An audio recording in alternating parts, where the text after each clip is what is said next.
말 많고 탈 많은 부동산 이야기 해봅니다. 당정이 추진 중인 임대차 3법 포함한 주택 임대차 보호법이 국회 법사위에서 언급됐습니다. 우선 임대차 3법 정일 평론가. 네, 임대차 3법은요. 전월세 신고제, 전월세 상한제, 계약갱신 청구권제 이 세 가지예요. 예. 먼저 이제 계약갱신 청구권제. 지금 2년 계약이잖아요. 전세 계약이. 근데 이것을 2년간 더 추가로 연장할 수 있게 하는 2+2안. 근데 이게 의원마다 좀 발의안이 달라요. 2+2안이 민주당에 좀 다수가 참여한 법안이지만 지금 김진애 의원 열린민주당 2+2+2안 두 번 연장하게 하자. 박주민 의원은 무제한 살 수 있게 하자. 이게 조금씩 다르고요. 전월세 상한제는 전세금을 올리게 되잖아요. 예. 계약갱신할 때 상한제 5% 이상은 올리지 못하게 하자. 근데 이제 5% 이내에서 지자체장이 지자체 상황에 맞게 정하도록 하자는 건데 최대 5%입니다. 그럼 예를 들면 전세금 1억이면 갱신할 때 1억 500 이상 못 받는다. 그렇죠. 말이죠. 그렇죠. 예. 맞습니다. 그러니까 지금 이 갱신할 때가 되기를 기다렸다가 집주인들이 막 무턱대고 수천만 원씩 올리는 경우도 있잖아요. 지역마다 차이가 그렇죠. 있지만 이런 좀 이 폭리 안 된다. 이제 이런 의미고 또 하나는 신고제는 전월세 거래를 할 때 이 계약 당사자가 30일 이내에 주택 소자지 관청에 이것을 신고하도록 하는.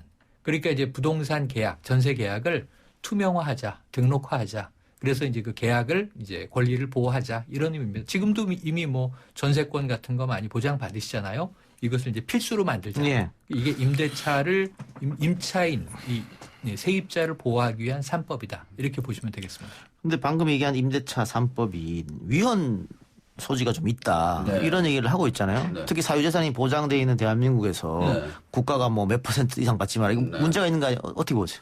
일단은 문제가 두 가지인데요. 하나는 지금 말씀하셨던 거죠. 사유재산을 왜 이렇게 제한을 하느냐. 우리 재산인데 이때까지는 그렇게 하지 않았는데 라는 거 하나랑 그다음에 임대차 3법이 7월 안에 더불어민주당에서는 반드시 통과시키겠다고 얘기를 하는데 근데 이게 소급 적용이 가능하다고 했습니다. 그래서 헌법에서 보장하는 소급 적용 금지 원칙에 이게 어긋나는 게 아니냐라고 얘기를 하는데요. 제가 생각하기엔 미국 헌법에도 마찬가지지만 공공의 이익을 더 보호할 가치가 있다면 개인의 사유 재산도 어느 정도로 법률로서 제한 가능하다는 게 헌법 정신이기 때문에 이거는 문제가 없지 않나라는 생각이 있는데 소급 적용되는 거에 대해서는 한번 따져볼 여지는 있다라고 볼 수 있습니다. 예. 근데 이거는 정말 좀 최근까지 가장 문제가 됐던 중에 하나가 홍대라든가 이런 데 젠트리피케이션이라고 해서 네네. 거기서 임대료를 무지하게 많이 올려버려갖고 할 수 없이 사람들이 다 빠져나가고 예. 그 지역 주변들이 물론 뭐 지역 주변까지 확산하는 효과가 있는지 모르겠지만은 사실 지금 현재 굉장히 어려움을 많이 갖고 있잖아요. 가로수길도 길도 그렇고요. 경리단 길 뭐 지금 많죠. 옛날에 그 호황을 익선동. 했던 길들이 예. 임대료 상승 때문에 지금 다 다른 지역으로 옮겨가고 있고요. 그다음에 임대료를 올려서 지금 빈 사무실임에도 불구하고 임대료를 내리지 않고 있습니다. 이것은 뭐냐면 임대료를 내리게 되면 아시겠지만 건물의 가치가 또 떨어지기 떨어지니까. 때문에 내가 피해를 조금 보더라도 절대 임대료를 내리지 않겠다. 그러니까 뭐 이런 옛날에 그 임대인들의 압구정 생각이 로데 있습니다. 같은 경우에도 그쪽도 젠트리피케이션 때문에 다들 그냥 썰렁해져 버렸잖아요. 아예. 그랬다가 지금은 아예 이제 반으로 임대료를 줄이겠다는 등의 이제 그런 현상까지 나는데 저는 이런 법이 좀 필요하다고 저는 생각합니다. 예. 그래요. 결국은 그 임대업자들이 조금 욕심 부리다가 상권이 다 죽어버리는 맞아요. 일이 결과는 좀 불을 네. 일으켰기 때문에 그런 이야기도 충분히 의미 있는 것 같네요. 예. 다른 얘기하면 사회적 참사 특별조사위원회가 일반인 15,000명을 대상으로 조사를 벌여서 가습기 살균제 피해 규모 정밀 추산 결과를 발표했는데요. 1994년부터 2011년 가습기 살균제 사용 이후 건강 피해 경험자가 67만 명에 이를 것이다. 이런 주장이 나왔네요. 네. 지금 발표 내용을 이제 요약해 보면요. 오늘 10시 30분에 이게 발표한 거고요. 그 다음에 가습기 살균제 사용자가 약 627만 명이고 건강피해 경험자가 약 67만 명에 이른다. 그리고 사망자는 1만 4천 명이 추산한다라고 얘기를 했습니다. 그리고 한국환경산업기술원에 내가 가습기 살균제 피해자요라고 자발적으로 신고하신 분이 7월 24일 기준으로 해서 6,823명이고 이 6,823명 중에 사망하신 분이 1,553명입니다. 그런데 저는 오늘 이 발표를 보면서요. 참 안타까웠습니다. 뭐가 안타까웠냐면 어느 분의 그 성대묘사를 좀 하자면 당신들 지금까지 뭐 했노? 예? 이렇게 얘기하고 싶거든요. 왜냐하면 지금 보도자료 이렇게 보시면요. 그 사회적 참사 특별조사위원회 앞으로는 이제 특조위라고 하겠습니다. 특조위가 이 오늘 발표한 이 내용은 이미 조사 기간이 2019년 10월 16일부터 2019년 12월 30일 날 이미 조사를 마친 겁니다. 지난 조사를 왜 지금에 와서 7월 27일에 와서 이렇게 대대적으로 발표를 했는지도 모르겠고, 그다음에 또 한 가지는 뭐냐면 이 조사 결과는 이미 2017년에 환경부 용역을 받은 한국 그 환경 독성 보건 학회에서 이미 발표한 자료하고 그렇게 크게 차이가 나지 않습니다. 그리고 더 중요한 거는 뭐냐면 지금 여기 보도자료 보시면 참사 진상 규명을 위해 정부가 피해자 찾기를 적극 나서야 된다라고 했는데요. 모든 참사에 대해서는 피해자 중심의 해결 방법을 찾아야 되는데 피해자를 중심의 해결 방법, 피해자들이 가장 요구한 건 세 가지입니다. 하나는 진상 규명 및 가해 기업의 처벌. 그다음에 전신 질환의 인정. 그다음에 전신 질환을 피해자로 인정받기 위해서는 판정 기준을 철폐하자. 이 세 가지를 계속적으로 요구했는데 특조위에서는 특조위가 활동을 시작하고 난 이후에는 가장 먼저 했던 건 뭐냐면 이 피해자가 10여 년 동안 주구장창 요구했던 이 세 가지는 전혀 하지 않고 피해자 찾기에만 골몰했거든요. 그러면 참사 진상 규명을 위해서 정부가 피해자 찾기를 하는 게 우선이 아니라 참상 규명을 위해서 정부는 특별수사단이나 또는 특검을 도입해야 된다는 게 맞는 거고, 그다음에 피해자 찾기를 먼저 하는 것이 아니라 피해자를 찾아서 피해자로 법적으로 인정받을 수 있는 법적 장치를 먼저 하는 것이 우선이었는데 전혀 그러지도 못했다. 그래서 이번에 발표는 이건 언론 플레이에 지나지 않는다라고 말씀드릴 수 있습니다. 근데 어쨌든 숫자가 그렇게 많을 것이다라고 추정되면 자신이 가습기 살균제를 써서 피해를 입었음에도 불구하고 피해를 입었다고 인지하지 못하는 사람이 굉장히 많다 이 말이잖아요. 그렇죠? 그럴 수도 있는데요. 그럴 수도 있는데 이미 가습기 살균제는 피해자가 지금 신고된 피해자뿐만 아니라 많은 피해자들 제가 만나본 피해자들 많이 있습니다. 단지 신고를 안 한 것뿐이에요. 한국산업기술원은 신고를 안 할 뿐이지 지금 많은 피해자한테가 20개가 넘고 있습니다. 그 안에 있는 피해자분들은 엄청 신고한 피해자분들 엄청 많아요. 그런데 가장 큰 문제는 그 많은 피해자들이 법적인 피해자로 인정되지 못함으로 인해서 구제를 받지 못하는 게 이게 가장 큰 문제점입니다. 따라서 특조위에서 가장 했어야 됐던 일들은 피해자 찾기가 아니라 지금의 피해자 그리고 앞으로의 피해자들을 위해서 그 피해자들이 법적 피해자를 인정받기 위한 제도적인 잔치를 먼저 했어야 됐는데 그렇지 못했다는 게 안타까운 겁니다. 네. 자, 가습기 살균제로 인해서 사망한 분들도 상당히 많은데 일단 사망 원인이 폐섬유화로 인한 질식. 명 박사님 폐섬유화로 인한 질식 좀 설명해 주세요. 네, 일반적으로 이제 폐섬유화라는 거는 이제 산소와 이산화탄소가 교환이 되려면 폐포라는 데서 교환이 잘 이루어져야 되거든요. 근데 이 폐포 사이사이에 조직들이 있는데 간질이라고 보통 얘기하는데 이 부분이 이 가습기 살균 독성 성분 때문에 계속 오랫동안 노출이 되게 되면 흡입이 되어갖고 거기에 염증을 유발하고 그것이 나중에 딱딱하게 굳어서 이른바 섬유화 상태가 발생하거든요. 이런 상태가 되면 산소 교환 이런 것들이 이루어지지 않습니다. 그러면 호흡곤란들도 오고 또 그 상태가 계속 진행이 되면 또 감염 위험성도 높아지고 결국에는 전체적으로 여러 가지 그 독성 다장기 부전으로 인해서 사망까지 이르게 되는 걸로 현재 추정을 하고 있습니다. 그래서 이 폐섬유화라는 게 이런 뭐 가습기 살균제뿐만이 아니고 가장 전형적인 예는 이제 보통 방사선 치료 받았을 때 폐섬유화가 일부 생길 수는 있거든요. 이게 광범위하지 않는 경우라면 뭐 크게 문제는 없는 경우가 많습니다. 그리고 또 하나는 우리가 옛날에 그 그라목선이라고 그 농약 있잖아요. 농약 같은 경우에도 농약 먹고 자살하게 되는 원인 중에 가장 중요한 원인 중에 하나가 폐섬유화가 전체적으로 다 와갖고 폐가 이른바 굳는 상황이 돼서 폐 기능을 못하기 때문에 사망하는 그런 심각한 질환이거든요. 그래서 아마 이 가습기 살균제에서 이런 부분이 지금까지 현재 밝혀진 것으로 알고 있습니다. 그러니까 가습기를 틀게 되면 아주 미세한 입자들이 공기방울로서 뜯어지잖아요. 그것을 흡입하니까 폐가 문제가 그렇죠. 생깁니다. 그 목적은 이제 가습기 내 그 세균들을 예. 살균할 목적으로 그 원래는? 성분들을 넣는데 예. 그것이 이제 미세하게 계속해서 방출이 되면서 노출이 된다는 것이죠. 그러니까 이제 쉽게 얘기해서요. 밀폐된 공간에서 짧게는 수개월 동안, 길게는 수년 동안 24시간 동안 그 독성 물질을 마셨다라고 보시면 예. 됩니다. 특히 그러니까 아이 그렇죠. 키우는 집에서는 밤새도록 틀어놓거든요. 네. 그리고 아이 키우는 그다음에 아이가 감기만 걸려도 우리는 원래는 가습기 살균제는 좀 사람하고 좀 멀리 발 밑에 둬야 되는데 애가 아프면 좀 더 잘 치료하기 위해서 가습기를 또 옆에다 둬요.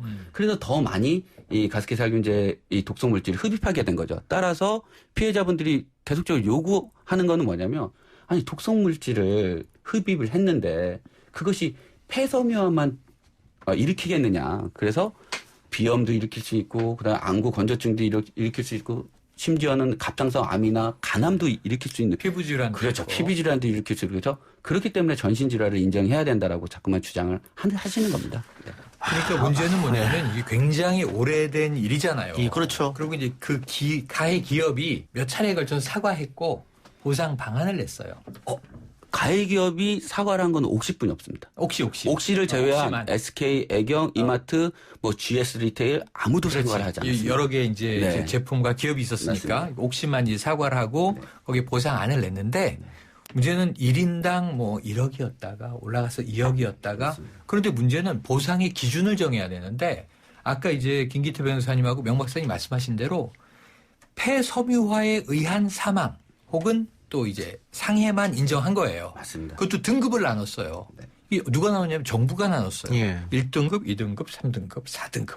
그러다 보니까 여기에 해당하지 않는 사람들은 이 피해자로 인정되지 못합니다. 그러니까 그럼 업체는 옥시의 경우에 정부가 인정한 등급 내에서 2등급은 얼마, 1등급은 얼마. 나머지 하위 등급은 사실은 보상 없습니다. 그래서 아주 자의적인 자구책을 냈단 말이에요. 맞습니다. 그러니까 이 문제는 이게 여기서 지금 아까 말씀하신 대로 1,500명 피해 대상이 아니라 14,000명이라고 하면 정부가 이 등급을 확대해야 돼요.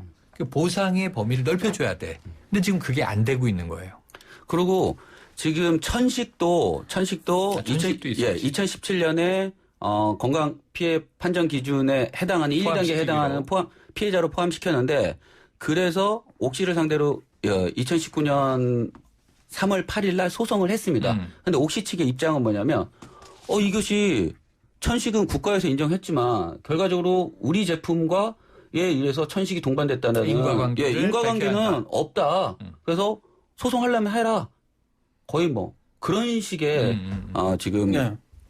상황이라서 피해자들은 정말 두 번 울리고 있다라고. 그것과 관련해서 이제 제가 이제 이른바 역학자의 입장에서 얘기를 하면 사실 그거예요. 가습기 살균제라는 게 아까도 얘기했듯이 가습기 통에 있는 균의 번식을 막기 위해서 살균제를 쓴 거예요. 근데 그 살균제 성분 중에 이제 제일 많은 것 중에 하나가 제가 찾아보니까 두 가지 물질인데 PHMG라는 물질이랑 PGH라는 화학 물질이 있어요.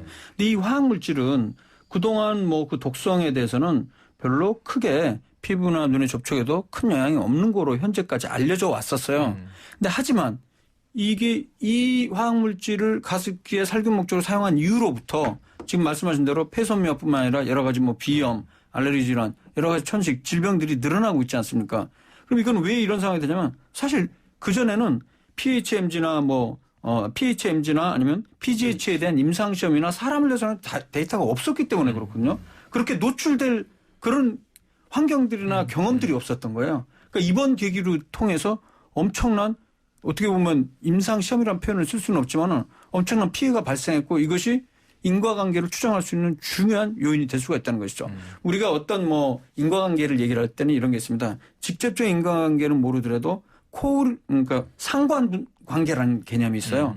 그러니까 그동안은 아니었는데 가습기 살균제를 사용하는 사람들에 의해서 그 사람들이 많은 사람들에서 어떤 특정 질환들이 굉장히 많이 발생하고 있다. 그럼 일단은 그건 일단 인과성을 나타낼 수 있는 거거든요. 근데 그 부분을 이제 판단하는 데 있어서 직접적인 인과성이 되느냐가 이제 법적으로 현재 논란이 되고 있는 거고 의학적으로도 아직까지 확실하게 확정이 안 된 것이기 때문에 아마 계속 논란이 되는 것 같습니다. 그러니까 예. 우리가 보세요. 베트남전 때 고엽제를 뿌리잖아요. 예. 원래는 정글에 이 시야가 가리니까 전투를 하는데 유리하기 위해서 나뭇잎들을 다 제거해. 좋죠. 그래서 이제 살균제를 뿌린 거예요. 쉽게 말하면.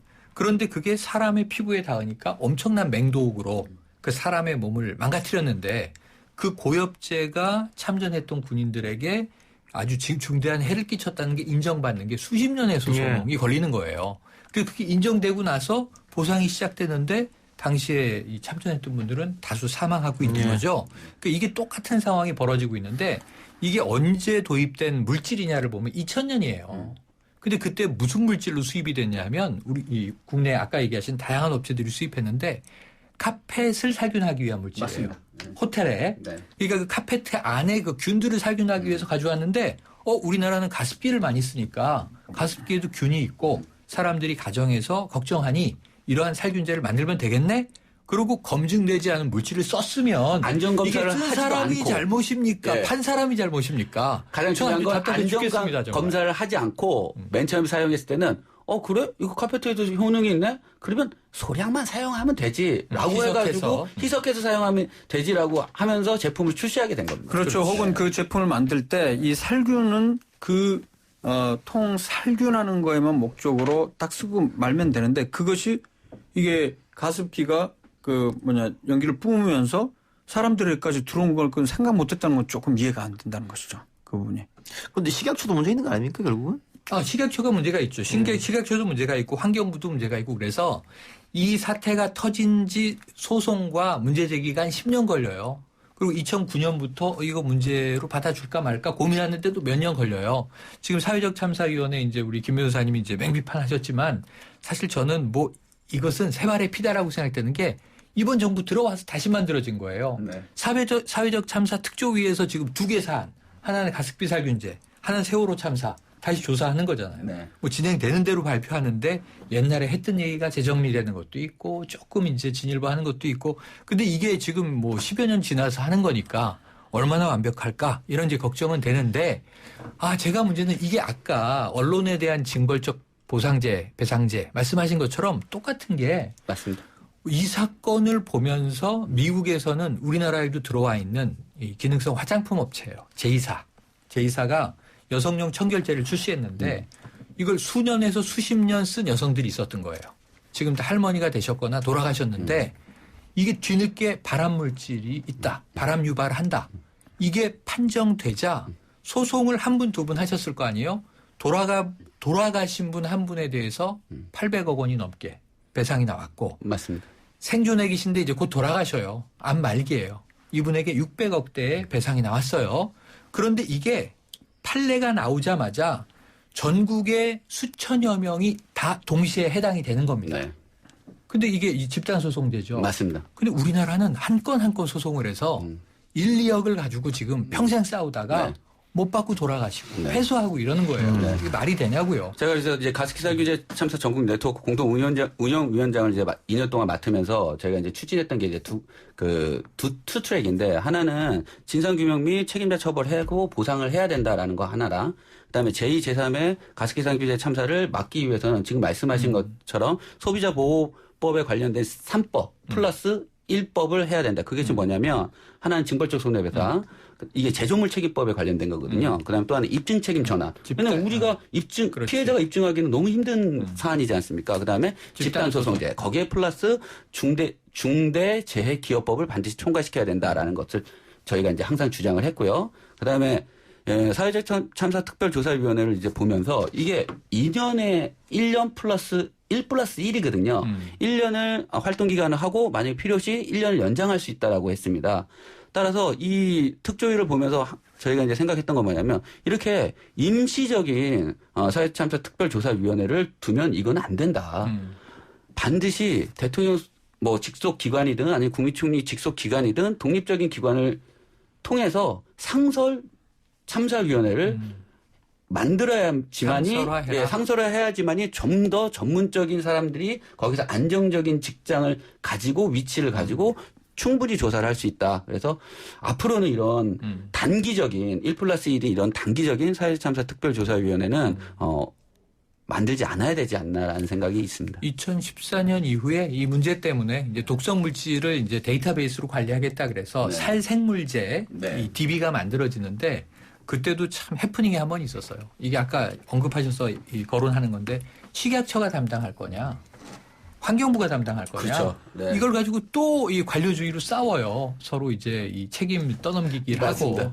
이거도 마찬가지입니다. 아이고. 맨 처음에 보건복지부에서 맡을 것이냐, 환경부에서 맡을 것이냐, 아니면 산업부에서 맡을 것이냐. 산업부도 있었죠. 저희는 원래는 보건복지부에서 맡는 게 이게 맞는 맞다. 거다. 왜냐하면 그 산에 또 질병관리본부도 있기 때문에. 그렇죠. 근데 결과적으로는 환경부에 맡고 환경부는 어떻게 보면 규제를 하는 그런 부서잖아요. 그래서 지금 가습기 살균제 참사를 담당하는 부서로 환경부는 지금 와서도 그때도 지금도 맞지 않았다. 이렇게 보시면 예, 될것 같습니다. 가습기 살균제 참사가 발생한 지 많은 시간이 지났음에도 불구하고 해결되지 않는다는 점이 안타까워서 오늘 주제로 이야기해봤고요. 밖에서 우리 PD가 시간이 남을 것 같다고 얘기했는데 이 세 분이 시간이 남을 일이 없습니다. 아니에요. 지금 아까 빠진 게 끝없이. 있어요. 끝없이 이렇게 얘기를 하기 때문에 그 저는 많이 부동산 참고 문제, 있습니다. 부동산 문제 얘기하다가 임대차 3법 오늘 제일 화제가 된 건 추미애 장관한테 네. 김진애 의원이 질문했어요. 이 임대차 3법에 대한 법무부 입장은 뭐냐? 네. 그래서 2+2 네. 그리고 5% 5% 상한제. 상한제. 이렇게 얘기했더니 갑자기 서울시장 욕심 있나 이런 기사가 쏟아져 나와서 요거 좀 얘기하려고 그랬더니 얘기하세요. 시간이 없네요. 얘기하세요. 다 지금 한 거예요. 여러분들의 의견이 궁금해요.